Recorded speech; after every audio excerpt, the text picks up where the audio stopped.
MSTasteTouchലേക്ക് എല്ലാവർക്കും സ്വാഗതം. ഇന്ന് നമ്മൾ പ്രഷർ കുക്കറിൽ വളരെ എളുപ്പത്തിൽ തയ്യാറാക്കാവുന്ന 2 പായസങ്ങളുടെ റെസിപ്പിയാണ് ചെയ്യുന്നത്. ഗസ്റ്റുകളൊക്കെ വരുമ്പോഴും അതുപോലെ വിശേഷ ദിവസങ്ങളിലുമൊക്കെ വളരെ പെട്ടെന്ന് തന്നെ ഉണ്ടാക്കാവുന്ന ഒരു പായസമാണിത്. ഇളക്കിയും കുറുക്കിയും ഒന്നും സമയം കളയേണ്ട ആവശ്യമില്ല. വളരെ രുചികരമായ ഈ പായസം എങ്ങനെ ഉണ്ടാക്കാമെന്ന് നോക്കാം. ആദ്യം നമ്മളൊരു കാരമൽ പായസമാണ് ഉണ്ടാക്കുന്നത്. വളരെ എളുപ്പമാണിത് ഉണ്ടാക്കാൻ. വെറും 3 ഇൻഗ്രീഡിയൻസ് മാത്രം മതി ഇതിന്. ഇതിനായി 1/2 കപ്പ് നുറുക്ക് ഗോതമ്പ് എടുത്തിട്ടുണ്ട്. ഇത് നന്നായി കഴുകി ഊറ്റിയെടുക്കണം. 1/2 കപ്പ് പഞ്ചസാര.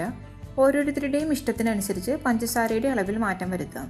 മധുരം കൂടുതൽ വേണമെന്നുള്ളവർക്ക് 3/4 കപ്പ് പഞ്ചസാര ചേർക്കാം. ഇനി വേണ്ടത് 1 ലിറ്റർ പാലാണ്.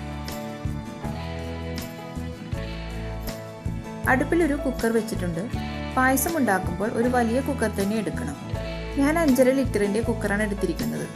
ചെറിയ കുക്കറാണെങ്കിൽ വിസിൽ വരുമ്പോൾ പാല് പുറത്തേക്ക് തിളച്ചു പോകും. ഇതിലേക്ക് പഞ്ചസാര ഇട്ട് കൊടുക്കാം. ലോ ഫ്ലെയിമിൽ വെച്ച് പഞ്ചസാരയൊന്ന് കാരമലൈസ് ചെയ്തെടുക്കണം. ഇതിൻ്റെ കളർ മാറി വരുമ്പോൾ നമുക്ക് ഇളക്കി കൊടുക്കാം.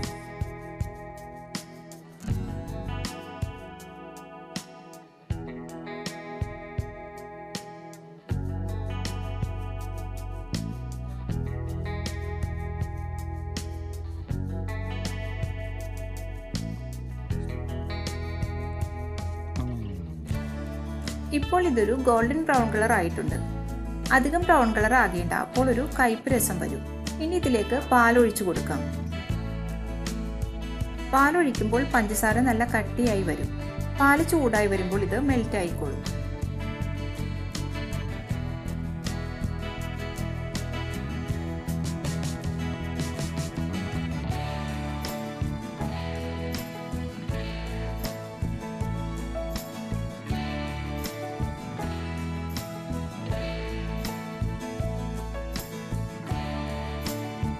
പഞ്ചസാര ഇപ്പോൾ നന്നായി മെൽറ്റ് ആയിട്ടുണ്ട്. ഇനി ഇതിലേക്ക് കഴുകി ഊറ്റി വെച്ചിരിക്കുന്ന നുറുക്ക് ഗോതമ്പ് ഇട്ട് കൊടുക്കാം.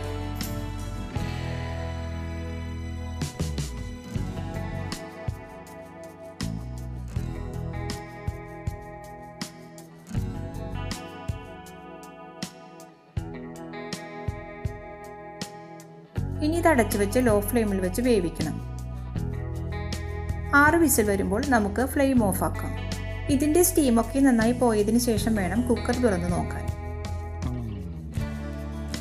സ്റ്റീമൊക്കെ ഇപ്പോൾ നന്നായി പോയിട്ടുണ്ട്.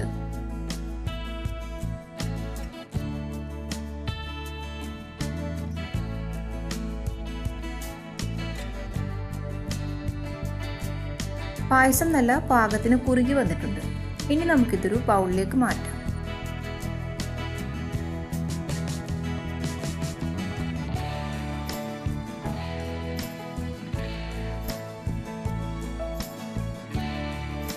നമ്മുടെ രുചികരമായ കാരമൽ പായസം റെഡിയായി.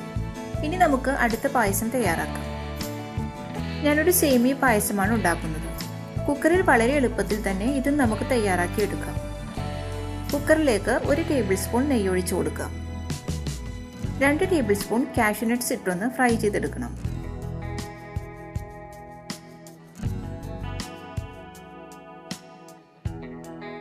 ഇതിൻ്റെ കളർ മാറി വരുമ്പോൾ 2 ടേബിൾ സ്പൂൺ കിസ്മിസ് കൂടി ഇട്ട് ഫ്രൈ ചെയ്തെടുക്കാം.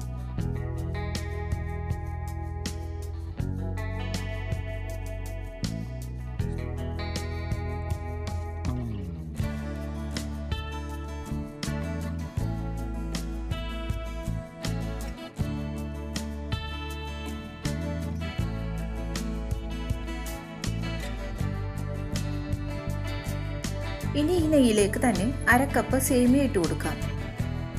ഇതൊന്ന് വറുത്തെടുക്കണം. ലോ ഫ്ലെയിമിൽ വെച്ച് വേണം വറുത്തെടുക്കാൻ.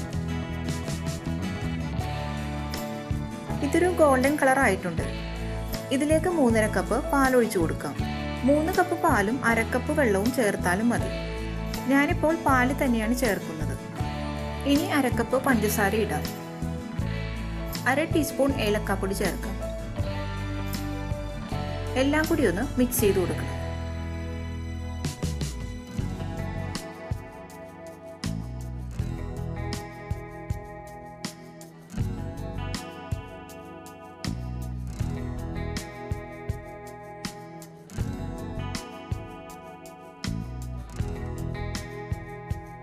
ഇനി കുക്കർ അടച്ചു വെച്ച് ലോ ഫ്ലെയിമിൽ 2 വിസിൽ വരുമ്പോൾ ഫ്ലെയിം ഓഫ് ആക്കാം. ഇതിൻ്റെ സ്റ്റീമൊക്കെ നന്നായി പോയതിനു ശേഷം വേണം തുറക്കാൻ. സ്റ്റീം നന്നായി പോയിട്ടുണ്ട്. കുക്കർ ഒന്ന് തുറന്നു നോക്കാം.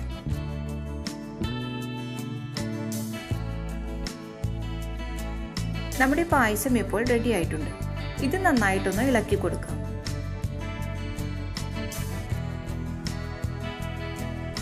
സേമിയ പാകത്തിന് വെന്തിട്ടുണ്ട്. ഇത് നല്ല കറക്റ്റ് പരുവത്തിലാണ് വന്നിട്ടുള്ളത്.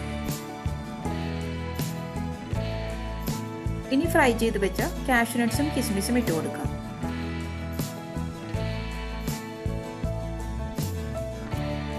കുക്കറിൽ വളരെ എളുപ്പത്തിൽ തയ്യാറാക്കാൻ പറ്റുന്നൊരു പായസമാണിത്. നല്ല ടേസ്റ്റിയായ ഈ 2 പായസവും നിങ്ങൾ എല്ലാവരും ഉണ്ടാക്കി നോക്കും.